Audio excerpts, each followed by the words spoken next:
सगळ्यात प्रथम तर सगळ्यांना जय शिवराय, जय ज्योतिबा आणि जय भीम सगळ्यांना आणि जय संविधान. काय बोलावं मला काही समजत नाहीये, पण आज संविधान दिवस आहे हे सगळ्यांना माहिती आहे.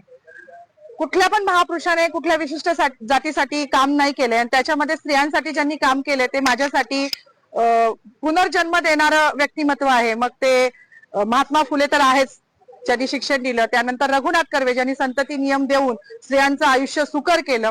आणि तिसरे म्हणजे जे कायमच ज्यांना पिढ्यानपिढ्या त्यांचं ऋण फिटणार नाही असे डॉक्टर बाबासाहेब आंबेडकर, ज्यांनी हिंदू कोड बिल, म्हणजे आज मला शोकांतिका आहे की मी जेव्हा जय भीमचा नारा लावला तेव्हा मला पोलीस स्टेशनला घेऊन येणारी जी महिला होती तिला पण म्हटलं, बाई आज तुझी वर्दी घालून मला घेऊन चालली ना पोलीस स्टेशनला, हे पण त्या बाबासाहेबांची कृपा आहे बरं तुझ्यावर. मला हसायला आलं, मी अजूनही आनंदी आहे, मला काही वाईट वाटत नाहीये. माझी नोकरी, माझं प्रमोशन मला काहीच कळत नाही, कारण माझ्या बाबासाहेबांनी हिंदू कोड बिलाचा जो राजीनामा दिला होता तो माझ्यासारख्या महिलांसाठी दिला होता. त्यांना माहिती होतं का भविष्यात माधवी जाधव जन्माला येणार आहे नाशिकमध्ये आणि ती माझ्या अस्तित्वासाठी लढणार आहे? नव्हतं माहिती, पण आमचं अस्तित्व निर्माण व्हावं. आज ज्या बसल्या आहेत ना तिकडे मंत्रिमंडळात डोक्यावर पदर घेऊन निवडणुक्यापुरत्या, त्या पण बाबासाहेबांच्या जीवावर बसल्या आहेत. नाही तर विशिष्ट जातीने तेच काम करायचं असं लिहून ठेवलं होतं. चूल आणि मूल याच्या पलीकडे ह्यांच्या संविधानानुसार कुठला वाव स्त्रीला नव्हता. आणि ज्या संविधानाने आज मला ही ताकद दिली आहे त्या बाबाला जेव्हा हे संपवायला जात आहे तेव्हा त्यांची ही लेख तेवढ्याच निडरतेने उभी राहिली आणि ह्याचा मला खूप अभिमान आहे. जास्त काही बोलणार नाही. गिरीश महाजनांनी जो बाबासाहेबांचा अपमान केला आहे तो भरून निघण्यासारखा नाही. म्हणजे त्यांच्या दृष्टिकोनातून पाप धुवायला आता कुंभमेळा येतोय, तिथे जरी त्यांनी नदीत आंघोळ केली तरी तो धुतला जाणार नाही, इतकं मोठं पाप त्यांनी केलेलं आहे. त्यांचं पाप जेव्हा संविधानाच्याच मार्गाने त्यांच्यावर ॲट्रॉसिटी दाखल होईल ना तेव्हाच ते धुतलं जाईल.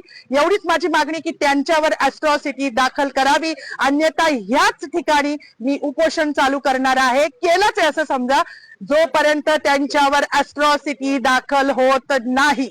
बाकी मला काही म्हणायचं नाही.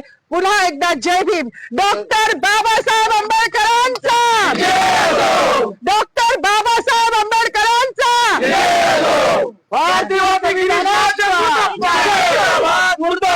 गिरीश महाजन मुर्दाबाद, संविधान जिंदाबाद, लोकशाही जिंदाबाद, हिटलरशाही मुर्दाबाद.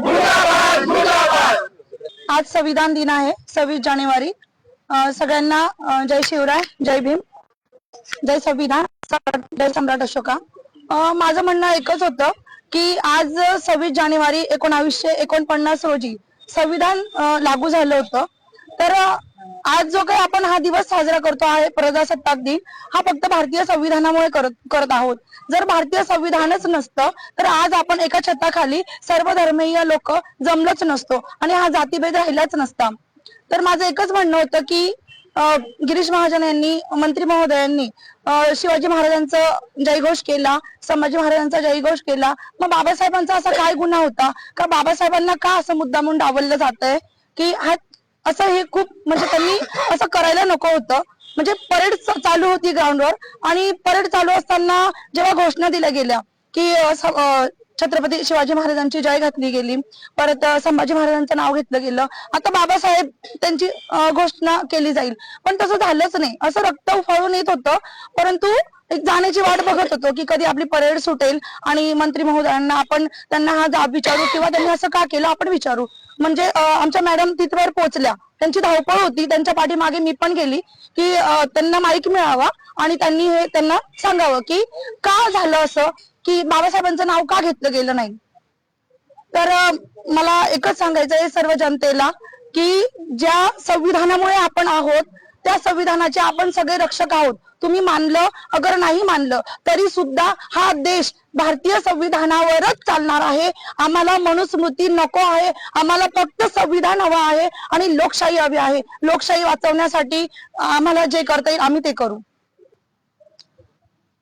आज आमच्या माधवीताई आणि सौकुर मॅडम यांनी नाशिक येथे गिरीश महाजन यांचं ज्यावेळेस भाषण चालू होतं त्या भाषणामध्ये डॉक्टर बाबासाहेब आंबेडकरांचं नाव न घेतल्या कारणानं जो संतप्त सवाल व्यक्त केलेला आहे, त्यांच्या या भूमिकेशी वंचित बहुजन आघाडी ठामपणे उभी आहे.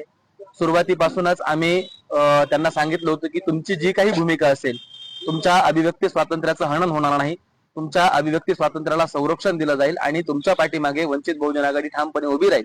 या संपूर्ण घटनेमध्ये आतापर्यंत सरकारवाडा पोलीस स्टेशनला त्यांना बसवण्यात आलं होतं. का बसवण्यात आलं होतं, कुठल्या ऍक्ट खाली बसवण्यात आलं होतं, त्याचा संदर्भ काय आहे, त्यांच्या अंगावरती वर्दी आहे, त्या सुद्धा या देशाच्या, या महाराष्ट्राच्या कर्मचारी आहेत, सरकारच्या कर्मचारी आहेत.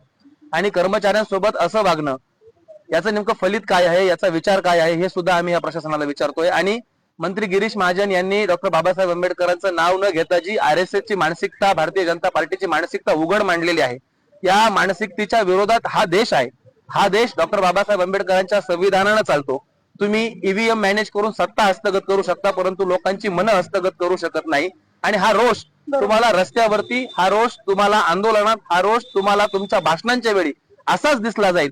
आणि गिरीश महाजन यांना ओपन चॅलेंज आहे, तुम्ही नाशिकचे पालकमंत्री नाही आहात, तुम्ही त्या आविर्भावामध्ये राहू नका.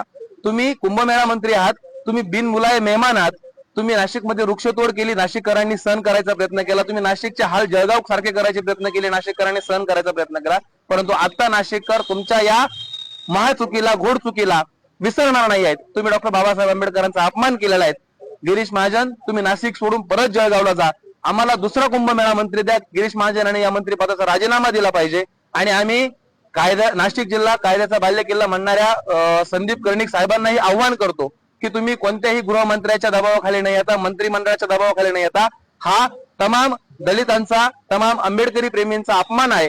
या अपमानाच्या ऍक्ट नुसार तुम्ही अनुसूचित जाती जमाती प्रतिबंध कायद्याच्या अनुसार गिरीश महाजनवरती गुन्हा दाखल केला पाहिजे. आणि हीच मागणी या दोन्ही कर्मचाऱ्यांची आहे. आणि या मागणीला वंचित बहुजन आघाडीचा पूर्णपणे पाठिंबा आहे. जर सरकारी कर्मचारी म्हणून त्यांच्यावरती कुठल्याही प्रकारचा दबाव आणण्याचा प्रयत्न केला तर आम्ही हे प्रकरण सरळ सरळ आदरणीय बाळासाहेब आंबेडकर यांच्या कोर्टामध्ये नेऊ आणि तिथून आम्ही न्याय मिळवून आणू. धन्यवाद.